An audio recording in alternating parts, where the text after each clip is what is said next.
sikuoni, umefika. Umeenda kumuonga bwana wako. Maana sijakuona na chochote ndani ulichangia nacho. Usije kuja kulalamikia, kuna hichi kaka, kuna hichi siataki. Kaka, pesa imepotea. Sasa unavyoniambia kwamba eti mimi nimeenda kumhonga bwana wangu.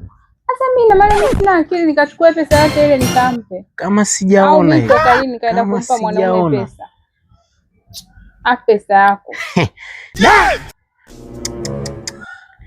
Yaani mwanamke malaya wewe. Haki ya Mungu. Huyu mwanamke malaya brother. Juzi kaja kutambulisha mtu. Okay. Leo yuko na mwingine tena mazingira haya ambayo wewe mwanamke, lakini mbona malaya wewe? Wewe mwanamke unataka nini kwa wanaume wewe? Utawamaliza, utapata gono wewe. Na ukimwi unatandaza pua tu hapo, yani wewe umekalia. Wewe mwanamke vipi? Wewe mbona malaya? Alafu subiri sasa nikuoneshe action. Brother. Sasa hivi ana date na wazee wenye rangi za ndevu. Subiri nikuoneshe action.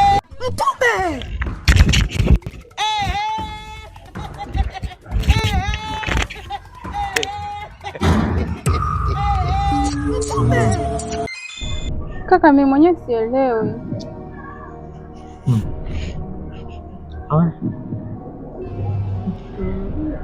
Sasa kaka, utanipa pesa nyingine? Kama tia kweli alafu anipeleka huku utamputa. Bwana mkubwa tutakuja gombana. Nishakwambia. Jitizamie mwenyewe. Nikaongea vipi kaka? Nenda kulipa jioni. Ni hapa unadanganya. Jitizamie mwenyewe. Mpige, unasubiri nini? Mpige. Wewe vipi wewe? Nini? Kachukua rungwa? Ukachukua rungu vipi? Ngumi anapiga. Yule kake babe mmoja mama. Mtume Muhammad jamaa kaniulisha.